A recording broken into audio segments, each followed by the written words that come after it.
Hi friends, home cook ಚಾನಲ್ಗೆ ಸ್ವಾಗತ. Friends, ಇವತ್ತಿನ ರೆಸಿಪಿ ಮೊಳಕೆ ಕಾಳಿನ ಬಾಜಿ, ಆದರೆ ಈರುಳ್ಳಿ ಬೆಳ್ಳುಳ್ಳಿಯನ್ನು ಹಾಕದೆ ಮಾಡುವಂಥ ಬಾಜಿ ತುಂಬಾ ಚೆನ್ನಾಗಿರುತ್ತೆ. ಗ್ರೀನ್ ಕಲರಲ್ಲಿ ಮಾಡ್ತಾ ಇದ್ದೀನಿ. ಇದಕ್ಕೆ ಕೊತ್ತಂಬರಿ ಸೊಪ್ಪು ಮತ್ತು ಹಸಿಮೆಣಸಿನಕಾಯನ್ನು ಹಾಕಿದ್ದೀನಿ. ತುಂಬಾ ಟೇಸ್ಟ್ ಆಗುತ್ತೆ. ನೀವು ಸಹ ಒಂದ್ಸಲ ಟ್ರೈ ಮಾಡಲೇಬೇಕು ಈ ರೀತಿ ಬಾಜಿಯನ್ನು. ಎಲ್ಲರಿಗೂ ಇಷ್ಟ ಆಗುತ್ತೆ ಅಂತ ಭಾವಿಸ್ತೇನೆ. ಬನ್ನಿ ನೋಡೋಣ. ನೋಡಿ, ನಾನಿಲ್ಲಿ 300 ಗ್ರಾಮ್ ಹೆಸರು ಕಾಳನ್ನು ಮೊಳಕೆ ತರಿಸಿಟ್ಕೊಂಡಿದ್ದೀನಿ. ಮೊಳಕೆ ತುಂಬಾ ಚೆನ್ನಾಗಿ ಬಂದಿದೆ. ರಾಶಿ ದೊಡ್ಡ ಆಗಿಲ್ಲ, ಚಿಕ್ಕದಾಗೇ ಇದೆ. ಇಷ್ಟಿದ್ರೆ ಬಾಜಿ ಚೆನ್ನಾಗೇ ಆಗುತ್ತೆ, ತುಂಬ ಟೇಸ್ಟ್ ಆಗುತ್ತೆ. ನೋಡಿ, ಕಾಳಿನ ಕೆಲವಷ್ಟು ಸಿಪ್ಪೆಗಳು ಹೋಗಿವೆ, ಇನ್ನು ಕೆಲವಷ್ಟು ಸಿಪ್ಪೆಗಳು ಹೋಗಿಲ್ಲ. ಇದಕ್ಕೆ ಬೇರೆ ಯಾವುದೇ ತರಕಾರಿಯನ್ನು ಹಾಕ್ತಾ ಇಲ್ಲ, ಕೇವಲ ಟೊಮೆಟೊ ಅಷ್ಟೇ ಹಾಕ್ತಾ ಇರೋದ್ರಿಂದ 2 ದೊಡ್ಡ ಗಾತ್ರದ ಟೊಮೆಟೊವನ್ನು ಸಣ್ಣಕ್ಕೆ ಕಟ್ ಮಾಡಿ ಹಾಕಿದ್ದೀನಿ. ಹಾಗೆಯೇ ರುಚಿಗೆ ತಕ್ಕಷ್ಟು ಉಪ್ಪು, ಅಂದರೆ 1 ಟೇಬಲ್ ಸ್ಪೂನಷ್ಟು ಉಪ್ಪು ಹಾಕಿದ್ದೀನಿ. ಅದು ಬೇಯಲಿಕ್ಕೆ ಎಷ್ಟು ನೀರು ಬೇಕಾಗುತ್ತೆ ನೋಡಿ, ಅಷ್ಟು ನೀರನ್ನು ಹಾಕಿ ಸರಿಯಾಗಿ ಮಿಕ್ಸ್ ಮಾಡಿ ಗ್ಯಾಸ್ ಫ್ಲೇಮನ್ನು ಮೀಡಿಯಮಲ್ಲಿಟ್ಟು ಮುಚ್ಚಿ ಇದನ್ನು ಬೇಯಲಿಕ್ಕೆ ಬಿಡಬೇಕು. ಕೇವಲ ಒಂದು 7 ರಿಂದ 8 ನಿಮಿಷದಲ್ಲಿ ಇದು ಕರೆಕ್ಟಾಗಿ ಬೇಯುತ್ತೆ. ಈ ಕಡೆ ಕಾಳುಗಳು ಬೇಯ್ತಾ ಇರುವಾಗ ಈ ಕಡೆ ಮಸಾಲೆಯನ್ನು ಹುರಿಯೋಕ್ಕೆ ರೆಡಿ ಮಾಡ್ತಾ ಇದ್ದೀನಿ. ನೋಡಿ, ಒಂದು ಕಡಾಯಿಯನ್ನು ಗ್ಯಾಸ್ ಫ್ಲೇಮಲ್ಲಿ ಇಟ್ಟಿದ್ದೇನೆ. ಅದಕ್ಕೆ 2 ಟೇಬಲ್ ಸ್ಪೂನ್ ಎಣ್ಣೆ ಹಾಕಿದ್ದೇನೆ. 6-7 ಅಷ್ಟು ಹಸಿಮೆಣಸನ್ನು ಸ್ವಲ್ಪ ತುಂಡು ಮಾಡಿ ಹಾಕ್ತಾ ಇದ್ದೀನಿ. ಇಡಿದಾಗಿ ಎಣ್ಣೆಯಲ್ಲಿ ಹಾಕ್ಕೊಂಡ್ರೆ ಅದು ಸಿಡಿಯೋ ಚಾನ್ಸಸ್ ಇರುತ್ತೆ.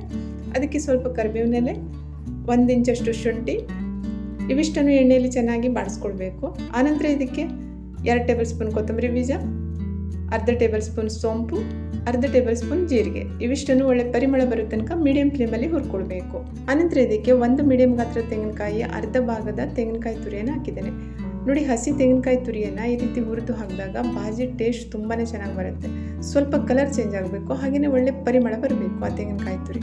ಆನಂತರ ಇದಕ್ಕೆ 1 ಕಟ್ಟಷ್ಟು ಕೊತ್ತಂಬರಿ ಸೊಪ್ಪನ್ನು ಸ್ವಲ್ಪ ಕಟ್ ಮಾಡಿ ಹಾಕಿದ್ದೇನೆ. ಕೊತ್ತಂಬರಿ ಸೊಪ್ಪು ಚೆನ್ನಾಗಿ ಬಾಡಬೇಕು. ಅದು ಬಾಡಿದ ನಂತರ ಗ್ಯಾಸ್ ಫ್ಲೇಮನ್ನು ಆಫ್ ಮಾಡಿ ಅದಕ್ಕೆ 1/4 ಟೇಬಲ್ ಸ್ಪೂನ್ನಷ್ಟು ಅರಿಶಿನ, 1.5 ಟೇಬಲ್ ಸ್ಪೂನ್ನಷ್ಟು ಗರಂ ಮಸಾಲ ಪುಡಿಯನ್ನು ಹಾಕಿದ್ದೇನೆ. ಈ ಗರಂ ಮಸಾಲ ಪುಡಿ ಇದು ಮನೆಯಲ್ಲೇ ಮಾಡಿಟ್ಕೊಂಡಿರುವಂಥದ್ದು.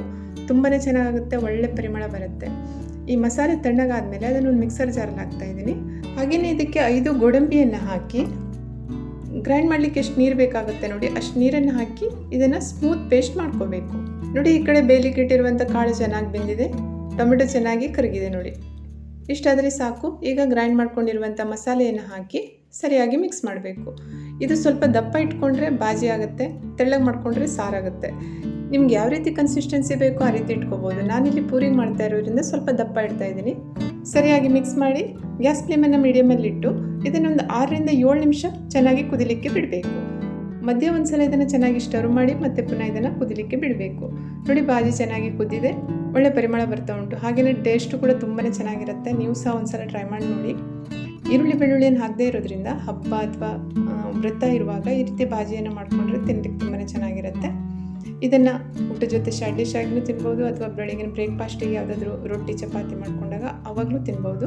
ಕೊನೆಯದಾಗಿ ಇದಕ್ಕೊಂದು ಇಂಗಿನ ಒಗ್ಗರಣೆ ಏನು ಮಾಡ್ತೇನೆ, ಬಾಜಿ ಕಂಪ್ಲೀಟ್ ಆಗಿಬಿಡುತ್ತೆ.